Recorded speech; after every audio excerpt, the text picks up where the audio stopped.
আসামি হাসানুল হক ইনু আদালতের এজলাসে দাঁড়িয়ে হাওমাও করে কাঁদছে, শিশুর মতো কাঁদছে, আমারে ছেড়িয়ে দিন, ছেড়িয়ে দিন। শয়তান কথা তো ফ্রাম বলতে পারে না সেরকম, অথচ 5 তারিখের আগে ওর যে দাপট, ওর যে গোনা, ওর যে পাপ, শয়তান পর্যন্ত চিন্তা করেছে যে এত নিচে মানুষ নামলো কি করে। ভিডিও দেখাতে জীবনে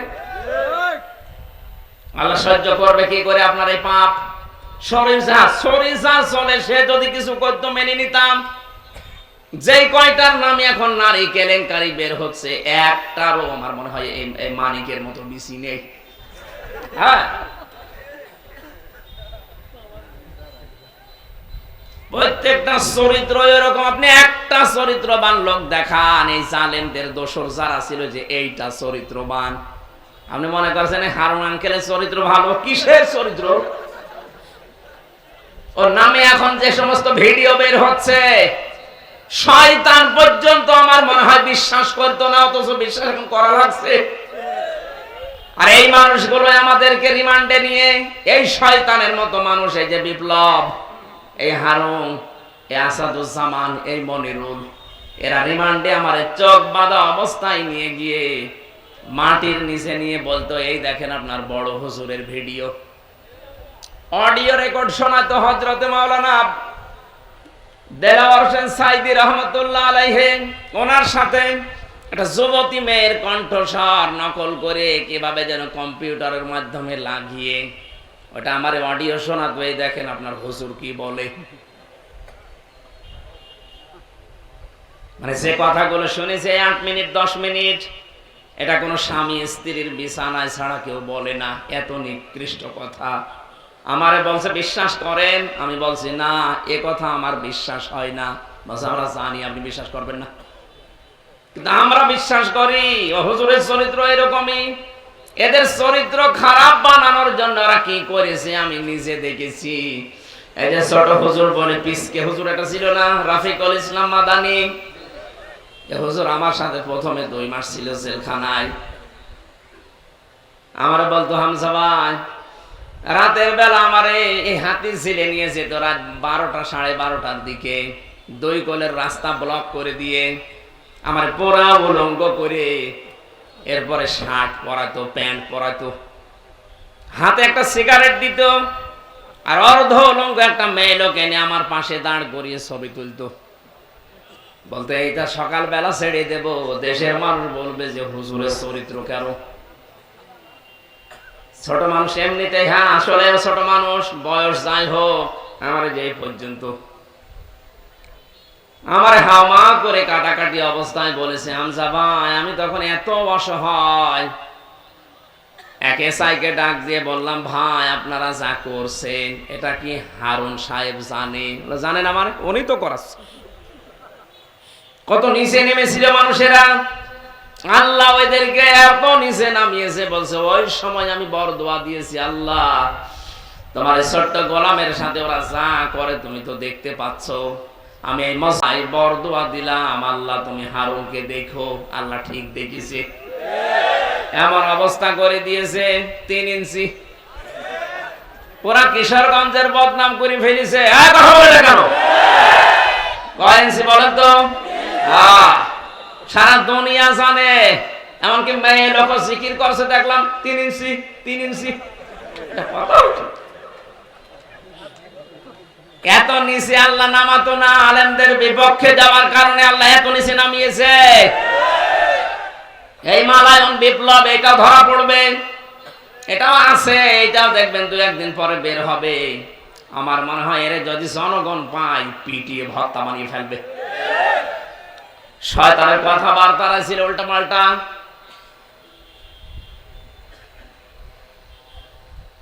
আল্লাহ রাব্বুল আলামিনের সূরা নামের 44 নম্বর আয়াতটা নাযিল হয়েছে যে 1500 বছর আগে, আর আমি এখন পড়ার পরে মনে হচ্ছে 24 সালের 5 আগস্টে আল্লাহ দেখে দেখে নাযিল করেছে। কি কথা বলছেন? এই জন্য আমরা যারা কোরআন প্রচার করতে আসব তাদেরকে আল্লাহ আদেশ দিচ্ছেন, কিতাবুন উনজিলা ইলাইকা, এই একটা কিতাব, হে নবী আপনার প্রতি এই কিতাব আমি নাজিল করেছি। ফালা ইয়াকুন ফি সাদরিকা হারাজুম মিনহু লিতুনযিরা বিহি, যখন আপনি কোরআন দিয়ে মানুষদেরকে সতর্ক করবেন তখন আপনার মনের ভেতরে কোনো দ্বিধা, দ্বন্দ্ব, সংশয়, সন্দেহ, সংকীর্ণতা, ভয়, ভীতি এগুলো যেন কাজ না করে। এটা কোরআন প্রচারকদের দায়িত্ব। দিচ্ছেন কে? আরো জোরে বলেন। এই 15.5 বছরও কোরআন প্রচার হয়েছে, কিন্তু ভয়ে ভয়ে। কথা বলেন না কেন? যারা প্রচার করতে আসতো 14 রকমের শর্ত জুড়ে দিত, এই জন্য জানার পরও তারা প্রচার করতে পারতো না।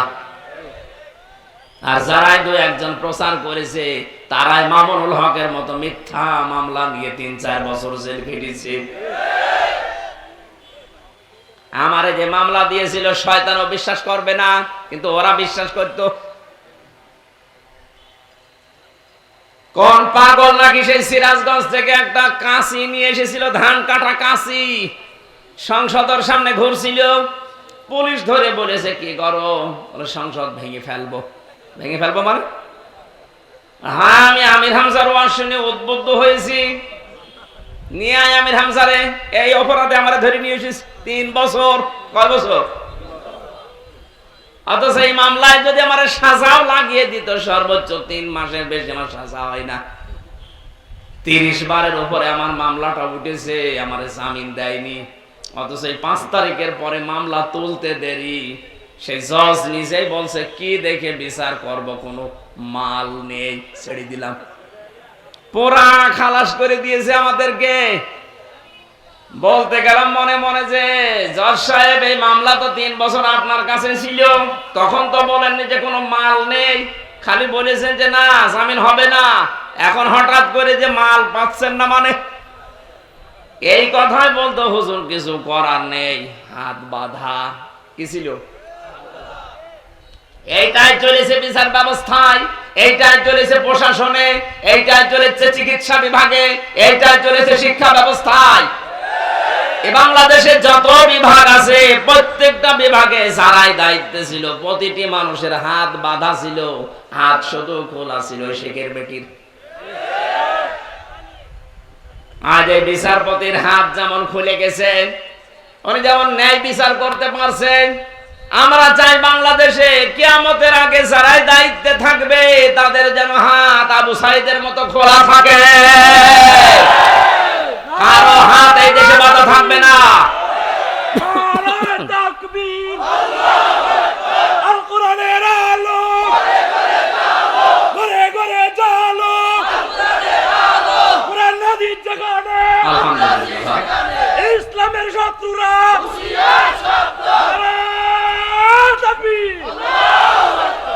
কিশোরগঞ্জবাসী, আমি আমার ঈমান থেকে কথা বলছি। বাস্তবতা এইটা, হাত বাঁধা থাকলে আসলে ন্যায় বিচার পাওয়া যায় না, যেহেতু আমি নিজে প্রমাণ। এই জন্য আমরা চাই এ দেশে যেন কারো হাত আর বাঁধা না থাকে। যদি 2-1 হাত বাঁধা থাকে আমরা খুলে দিতে চাই। কথা বলেন না কেন?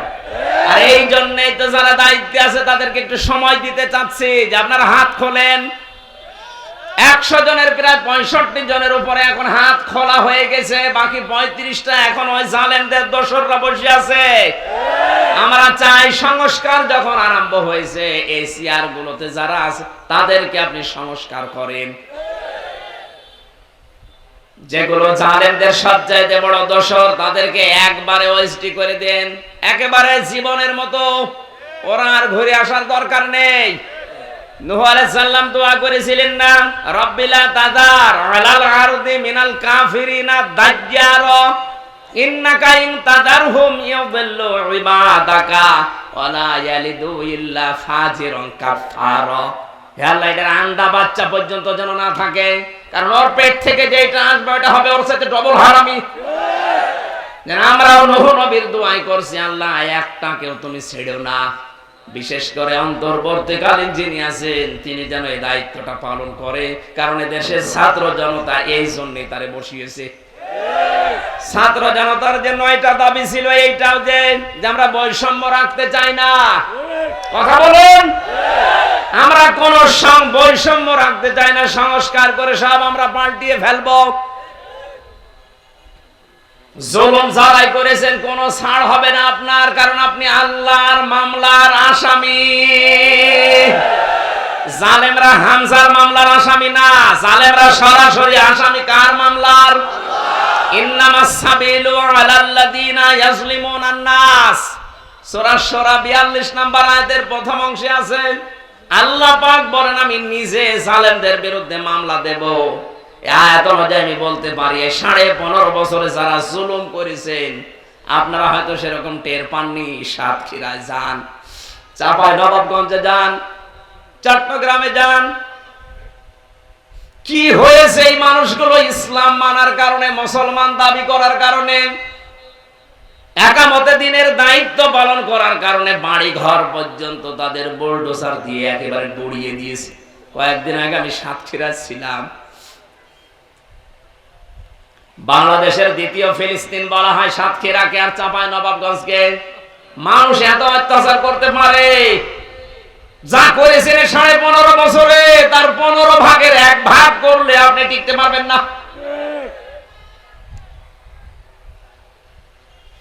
এখানে আমার কথা হচ্ছে সংস্কার আরম্ভ হয়ে গেছে, আর এইটার জন্যই যেহেতু দেশের ছাত্র জনতা জনগণ মিলে আপনাকে দায়িত্ব দিয়েছে, আমরা ডক্টর মোহাম্মদ ইউনূসকে আহ্বান জানাবো কোন জালেম যেন আর চেয়ারে বসতে না পারে, তাড়াতাড়ি এই ব্যবস্থা করেন। হ্যাঁ, পরিবর্তন হওয়া বললাম না, 100 জনের প্রায় 65 জন হয়ে গেছে, 35 জন এখনো আছে।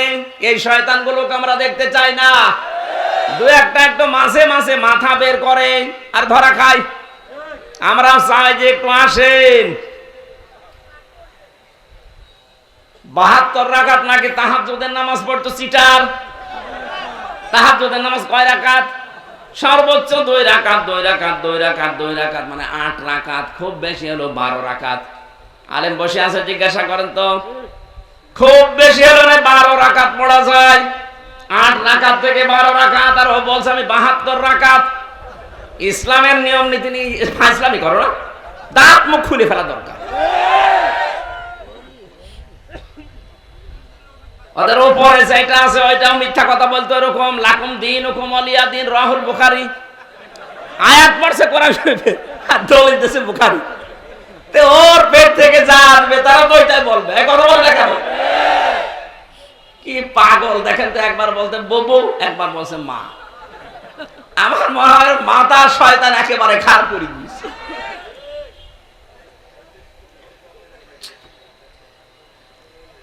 সংস্কার আরম্ভ হয়েছে, আমরাও চাই সংস্কার হোক। ওদেরকে আমরা সময় দিচ্ছি এই কারণে, তাছাড়া রাষ্ট্রীয় ক্ষমতায় ওনারা বসে থাকবে কিয়ামত পর্যন্ত না, আমরা এটা চাই না। বাংলার জামাতের আমির যিনি ডাক্তার শফিকুর রহমান ঘোষণা দিয়েছেন আমাদেরকে যে ওনাদেরকে আমরা যৌক্তিক এবং সম্মানজনক একটা সময় দিতে চাই। ওনারা সংস্কার করে পরিবেশটা এমন ভাবে নিয়ে তৈরি করুক যেন দিনের ভোট আর রাতি হয়ে না যায়। আবার যদি এইভাবে নির্বাচন দেন দিয়ে দিল কি হবে? শয়তান তো এখনো কিছু আছে, নেই? বলুন। কোরআনের কথা যখনই মানুষকে আপনি বলতে যাবেন, অনেক মানুষ এমন আছে, হারজনের ব্যাখ্যা, অনেক মানুষ এমন আছে তারা আপনার কথা, আল্লাহর এই কথাগুলো না বোঝার কারণে মন খারাপ করতে পারে, এরকম মানুষ আছে। দ্বিতীয় নম্বরে, আবহমান কাল থেকে এমন এমন নিয়ম নীতি ইসলাম মনে করে বাংলাদেশের মানুষেরা মানবে, আপনি কোরআনের কথা বলতে গেলে ওইগুলো টিকবে না, এমন ইসলাম এদেশে নেই। এই কথা বলে না কেন? এই যে পীর পূজা, মাজার পূজা, এগুলো ইসলামে আছে? বলুন। আজকের তেলাওয়াতকৃত আয়াতে এই কথাগুলো আছে। কোরআন দিয়ে বলতে গেলে ওই সমস্তটা টিকবে না। তখন ওই মানুষ যারা ব্যবসা করে খাচ্ছে মাজার বানিয়ে, তারা আমারে দাওয়াত করে খাওয়াবে। একবার ঝিনাইদহ গিয়েছিলাম, এক পীরের দরবার, আমি জানতাম না, আমারে নিয়ে গেছে এক বড় ভাই। যে দেখি পীর সাহেবকে মহিলারা পর্যন্ত সেজদা দিচ্ছে, মেজাজ গেল খারাপ হয়ে। আমার বলছে হুজুর শিরিক এ বিষয়ে কথা বলেন। শিরিক কত প্রকার, কি কি শুরু করলাম? শিরিক বিজাত, শিরিক বিসিফাত, শিরিক বিল ইখতিয়ার, শিরিক বিল হুকুক। এই 4 নাম্বার হুকুক, যেটা আল্লাহর হক, আল্লাহ বাদে সেজদা পাওয়ার হক দুনিয়ায় কারো আছে? ওইটা দেখে দেখে যখন আরম্ভ করেছি, পীর সাহেব ওখান থেকে চিল্লাচ্ছে, ওরে তাড়াতাড়ি নামা, আমার দরবার গেল। তোর দরবার আজকে তুলে দিয়ে যাব। এরকম দরবারের ব্যবসায় যারা আছে, বাবা মরে গেলে আস্তে করে চেয়ারে বসে উনি গদ্দিনসীন পীর, ওটা গদ্দিনসীন শয়তান। এটা কোথায় পেয়েছেন? এটা নিয়ম নীতি। বাংলাদেশে 48,000-এর উপরে পীর। শুধু একটা দরবার আমার দৃষ্টিতে আমি পেয়েছি, চট্টগ্রামের মরহুম মাওলানা আব্দুল জব্বার রহমতুল্লাহ আলাইহি বাইতুশ শরফে। উনি মারা গেলে ওনার ছেলে পীর হবে না, এই নিয়ম নীতি ওখানে নেই। ওনার পরে শাহ মাওলানা কুতুবউদ্দিন রহমতুল্লাহ আলাইহি ছিলেন ওই দরবারের দায়িত্বে। আমরা চাই ইসলাম এইরকম নিতে। খলিফাতুল মুসলিমিন হযরত ওমর ইন্তেকালের আগে বলেছিলেন, আমি মারা যাওয়ার পরে আমার ছেলে যেন চেয়ারে না বসে। আব্দুল্লাহ, সাহাবীদের ভেতরে যাকে যোগ্য মনে করো তাকে বসিয়ে নিও, কিন্তু আমার ছেলে যেন না বসে। ও বাংলার মুসলমানের একটা রেকর্ড হচ্ছে, তামাম দেশে কালকে যাবে ইসলাম এইটার নাম। কথা বলেন না কেন? অনেকে বলতে পারতেন না, আমি মরণের পরে আমার ছেলেকে বসিয়ে দিও, কারণ সব দিক থেকে হযরত ওমরের ছেলের যোগ্যতা সম্পন্ন ছিল। তারপরও তিনি বলেছেন না, আমার ছেলে যেন না বসে, কারণ মানুষ আবার কথা তুলবে, ওমর মারা গেছে ছেলেকে বসিয়েছে। তা আপনারা ইসলাম কোথা থেকে নিয়েছেন আমি তো খুঁজে পাই না। বিশ্ব নবী যদি বলতেন আমার পরে আমার চেয়ারে বসবে, আমার ইন্তেকালের পরে আমার মেয়ে ফাতেমা, কেউ নিষেধ করতো? কথা বলেন না কেন? কই, তিনি তো বলেননি। আপনি কি একটা দল গঠন করেছেন যে আপনি মারা যাওয়ার সঙ্গে সঙ্গে আপনার ছেলে বসে পড়ে, আপনার মেয়ে বসে পড়ে? কথা বলেন না কেন? খালি উল্টো পাল্টা ফতোয়া দেন যে আকীদা ঠিক নেই, ওর আকীদা ঠিক নেই। আপনার কিসের আকীদা আছে? বাপ মরে যায়, আপনি আস্তে করে গদ্দিনসীন পীর হয়ে যান। যাদের বলেন আকীদা ঠিক নেই তাদের দিকে তাকান তো।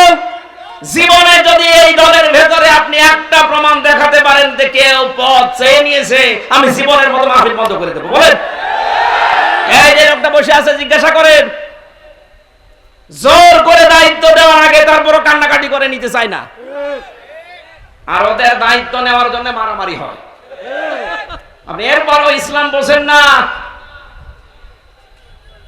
ইসলাম নেওয়া লাগবে রাসূলের কাছে, সাহাবীদের কাছে। কথা বলেন না কেন? এটা একটা দায়িত্ব, হিসাব দেওয়া লাগবে কিয়ামতে। উনি মারা যাবে, আস্তে করে ওনার মেয়ে বসে বলবে আমি এই দায়িত্বে আছি। কোথায় পেয়েছেন? এর নাম ইসলাম না। সুতরাং ইসলামে যেটা নেই আমরা ওই দল মানি না, ইসলামে যেটা নেই আমরা ওই পীর মানি না। ঠিক শুধু এখানে বলছেন এটা মানতে গেলে দেশে অনেক কিছু হারানো লাগবে।